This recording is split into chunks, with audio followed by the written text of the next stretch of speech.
Shalom kekasih Tuhan, anak-anak rohani kami yang ada di GBI Clear, Kota Bontang, serta GBI Pasar Baru Betania Blessing di Kota Jambi. Bahagia sekali hari ini di minggu terakhir bulan Oktober ini, saya bisa menghadirkan kembali Mana Sorga yang bertopik atau bertemakan berkorban adalah gaya hidup kerajaan Allah. Ingat ya kekasih Tuhan, bahwa ekspresi kasih itu berkorban.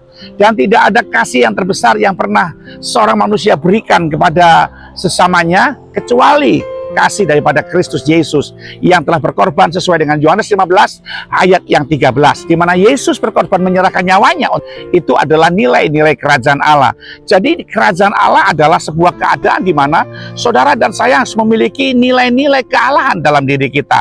Kerajaan dalam bahasa Yunani kata dipakai adalah basileia, di mana saudara diajar untuk mengerti hidup dalam dinamika pemerintahan Allah berdaulat dalam diri kita. Jadi kita diajarkan punya nilai kealahan, bukan nilai duniawi. Kalau nilai kerajaan dunia mengajarkan bagaimana kita mendapatkan sebanyak-banyaknya, tapi kalau nilai kerajaan Allah, bagaimana kita memberi sebanyak-banyaknya, berkorban sebanyak-banyaknya. Nah, Alkitab saya berkata dalam surat Roma pasal 12 ayat 1, karena itu demi kemurahan Allah, saudara-saudara, aku menasihatkan kamu supaya kamu mempersembahkan tubuhmu sebagai persembahan yang hidup, yang kudus, dan yang berkenan kepada Allah. Itu adalah ibadahmu yang sejati. Ternyata ibadah yang sejati itu adalah ibadah mempersembahkan tubuh. Kenapa? Karena Allah telah bermurah hati, berkorban buat kita, memberikan kehidupan yang kekal buat saudara dan saya. Itu sebabnya tubuh itu harus dipersembahkan. Kenapa? Karena tubuh itu yang paling kita sayang. Orang ego, orang pelit, orang berbuat dosa, karena dia mencintai tubuhnya supaya jangan sampai kena himpitan, kena masalah, kena pergumulan. Jadi dia mengatasinya dengan berbuat dosa. Itu makanya tubuh harus dipersembahkan untuk memuliakan Tuhan. Kalau ada ibadah yang sejati, berarti ada ibadah yang KW. Orang Kristen yang tidak mempersembahkan tubuhnya, itu berarti ibadahnya KW. Kata ibadah dalam bahasa Yunani dalam ayat ini menggunakan kata eusebeia, yang artinya godliness, sifat kealahan. Jadi orang yang punya sifat kealahan itu adalah orang yang mempersembahkan tubuhnya buat beribadah. Kekasih Tuhan, mari kita belajar hari ini. Kita punya kehidupan yang mempersembahkan. Kata mempersembahkan itu dari pihak kita kepada Allah. Sesuatu yang kita sayang, sesuatu yang kita sukai, sesuatu yang paling berharga buat kita, kalau Tuhan minta, Anda harus berikan. Itu namanya mempersembahkan. Di mata Tuhan, waktu kita mempersembahkan itu dipandang sebagai korban. Makanya orang yang suka menyerahkan apa yang Tuhan minta itu disebut berkorban. Ya, jadi Anda sendiri nggak boleh bilang, saya berkorban loh untuk Tuhan, nggak bisa begitu. Yang menilai berkorban itu adalah Tuhan atau orang lain. Nah, kekasih Tuhan, apa sih yang harus kita persembahkan yang di mata Tuhan sebagai bentuk korban? Ingat kekasih Tuhan, ada 3 hal penting dalam kehidupan sehari-hari yang nilai-nilai kerajaan Allah harus diberikan waktu saudara berkorban. Yang pertama, kita harus mempersembahkan waktu kita untuk melayani. Kata melayani dalam bahasa Yunani adalah diakoneo, melayani pekerjaan Tuhan. Saudara, saya tahu waktu kita yang kita gunakan untuk melampiaskan hobi itu jauh lebih banyak. Waktu yang kita pakai untuk bersenang-senang, untuk bekerja, kejar kebutuhan, kejar duit, itu jauh lebih banyak. Tapi sekali lagi Bapak Ibu, untuk mempersembahkan waktu kepada Tuhan, itu bukan memanfaatkan waktu luang, tapi harus meluangkan waktu. Kalau Anda nuruti hobi, nuruti kesibukan cari uang, percayalah Anda nggak akan pernah punya waktu yang bisa Anda persembahkan untuk Tuhan. Dari waktu yang begitu Anda gunakan sebagai waktu yang sangat berharga, waktu yang Anda pandang sebagai waktu yang paling tepat buat melaksanakan hobi atau kerja cari uang, lalu Anda sisihkan untuk melayani Tuhan, diutamakan Tuhan, buat Anda meluangkan waktu, itu disebut dengan berkorban waktu.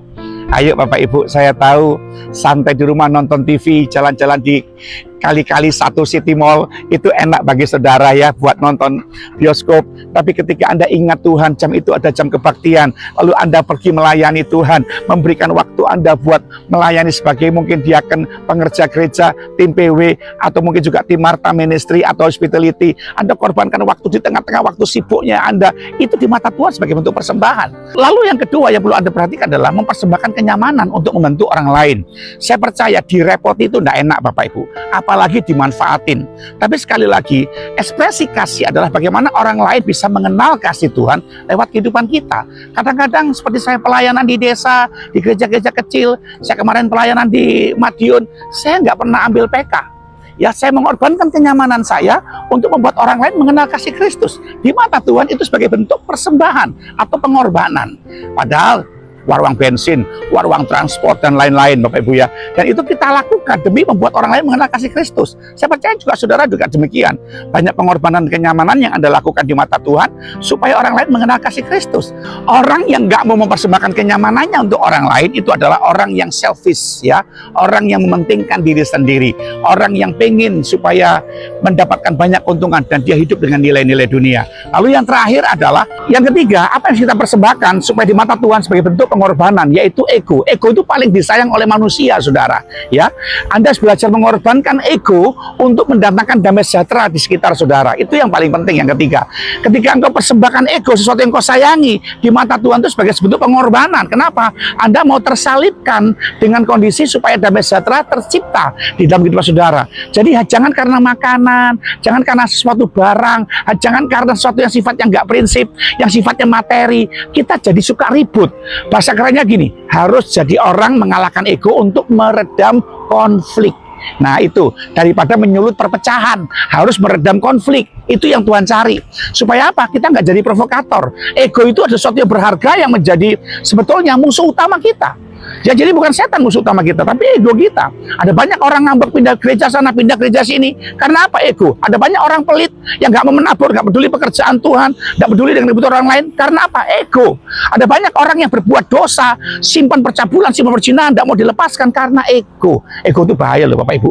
Anda jadi orang Kristen harus belajar melepaskan ego sebagai bentuk persembahanmu kepada Tuhan, supaya itu di mata Tuhan sebagai sebuah korban. Anda milih hidup kudus di hadapan Tuhan, hidup bagi orang lain supaya damai sejahtera itu memerintah di hati kita.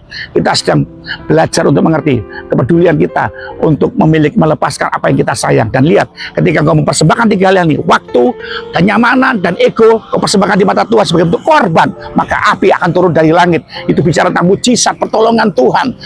Tuhan gak pernah hutang bagi orang yang suka berkorban kepadanya. Dan itu akan terjadi bagi jemaat Clear di Bontang, jemaat GBI Pasar Baru Betania Blessing di kota Jambi. Jangan pelit, jangan simpan ego, jangan hitung-hitungan sama Tuhan. Pedulilah dengan pekerjaan Tuhan. Itu tabungan masa depan Anda. Anda ingat, firman Tuhan berkata, ngengat dan karat di sorga tidak akan memakannya. Kumpulkan harta di sana. Lakukanlah dari sekarang. Apa yang Anda bisa bantu? Di gereja saudara lagi butuh apa? Kehidupan pelayanan saudara lagi butuh apa? Persembahkanlah ini. Waktu, kenyamanan, dan juga ego, supaya engkau bisa melihat pekerjaan Tuhan dinyatakan dan engkau diberkati Tuhan dengan cara Tuhan yang ajaib. Doa saya minta saudara, salam dari kota Yogyakarta. Tuhan memberkati saudara kekasih. Haleluya.